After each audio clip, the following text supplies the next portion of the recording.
ഇന്നത്തെ ഏറ്റവും പുതിയ വീഡിയോയിലേക്ക് ഇവർക്കും സ്വാഗതം. കഴിഞ്ഞ ആഴ്ച തിയേറ്ററുകളിലേക്ക് എത്തിയ 3 മലയാളം സിനിമകളുടെയും കൃത്യമായി കേരള ഗ്രോസ് വന്നിരിക്കുകയാണ്. 3 സിനിമകളും ഒരാഴ്ച പിന്നിട്ടിരിക്കുകയാണല്ലോ.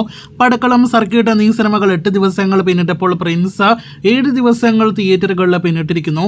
പടക്കളം എന്ന സിനിമയുടെ കളക്ഷനിലേക്ക് ആദ്യം വരികയാണെങ്കിൽ ഇന്നലെയും സിനിമയ്ക്ക് 50 ലക്ഷത്തിലേറെ കേരള ഗ്രോസ് വന്നിരിക്കുകയാണ്. അങ്ങനെ 8 ദിവസങ്ങൾ കൊണ്ട് കേരളത്തിൽ സിനിമ 4,16 ലക്ഷം കേരള ഗ്രോസ് കളക്ഷൻ നേടിയെടുത്തിരിക്കുന്നു. മികച്ചൊരു തുടക്കം തന്നെ സിനിമ നേടിയെടുത്തിട്ടുണ്ട്. ഇനി മികച്ച കളക്ഷൻ ഇതേപോലെ നേടിയെടുക്കട്ടെ എന്ന് ആശംസിക്കാം. രണ്ടാമത്തേത് കഴിഞ്ഞ ആഴ്ച തിയേറ്ററുകളിലേക്ക് എത്തിയ മലയാളം സിനിമകളിൽ നിലവിൽ പരാജയമായി എന്നല്ല വൻ പരാജയമായി എന്ന് ഉറപ്പിക്കാവുന്ന സിനിമയായി ഇപ്പോഴത്തെ ആസിഫിന്റെ സർക്കിട്ട് എന്ന സിനിമ മാറിയിരിക്കുകയാണ്. വിദേശത്ത് ചിത്രീകരിച്ച അത്യാവശ്യം ബഡ്ജറ്റുള്ള ആസിഫിന്റെ തുടർച്ചയായി 50 കോടി ക്ലബിൽ ഇടം നേടിയെടുത്ത സിനിമകൾക്ക് ശേഷം പുതുതായിട്ട് തിയേറ്ററുകളിലേക്ക് എത്തിയ സിനിമ കൂടിയായിരുന്നു സർക്കിട്ട്. പക്ഷേ തിയേറ്ററുകളിലെ സിനിമയ്ക്ക് വിജയിക്കാൻ കഴിയില്ല എന്ന് ഉറപ്പിക്കാം. 1,86 ലക്ഷം രൂപ മാത്രമാണ് സിനിമയുടെ 8 ദിവസത്തെ കേരള ഗ്രോസ്.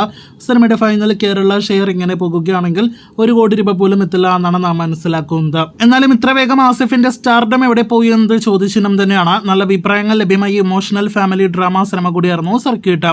അവസാനമായിട്ട് ദിലീപിന്റെ ഫാമിലി ഇമോഷണൽ എന്റർടൈനർ സിനിമയിലേക്ക് വരികയാണെങ്കിൽ പ്രിൻസ് ആൻഡ് ഫാമിലി അങ്ങനെ കൃത്യം ഒരാഴ്ച തിയേറ്ററുകളിൽ പിന്നിട്ടിരിക്കുന്നു. സിനിമ പ്രതീക്ഷ ലെവൽ കളക്ഷനിലേക്ക് എത്തപ്പെട്ടിരിക്കുകയാണ്. 6 ദിവസങ്ങൾ കൊണ്ട് ആവറേജ് ഒരു ദിവസം 1 കോടിയിലേറെ സിനിമയ്ക്ക് കളക്ഷൻ വന്നെങ്കിൽ 7 ദിവസത്തെ കളക്ഷൻ പ്രകാരം നോക്കുകയാണെങ്കിൽ ആവറേജ് കളക്ഷൻ 1 കോടിയിൽ നിന്നും താഴേക്ക് പോയിരിക്കുന്നു. 7 ദിവസത്തെ പ്രിൻസിന്റെ ആകെ കേരള ഗ്രോസ് 6,81 ലക്ഷം രൂപയാണ്. എന്തായാലും ഇന്നത്തെ ഉൾപ്പെടെയുള്ള അടുത്ത 2 ദിവസങ്ങളിൽ ഇനി മികച്ച കളക്ഷൻ സിനിമയ്ക്ക് വരുമെന്നാണ് നിലവിൽ നാം പ്രതീക്ഷിക്കുന്നത്. കാത്തിരിക്കും അടുത്ത ദിവസങ്ങളിലെ കളക്ഷനായിട്ട്. ഒപ്പം സിനിമയുടെ വെർഡിക്റ്റ് എന്താണെന്ന് നോക്കി അറിയാനായിട്ട്.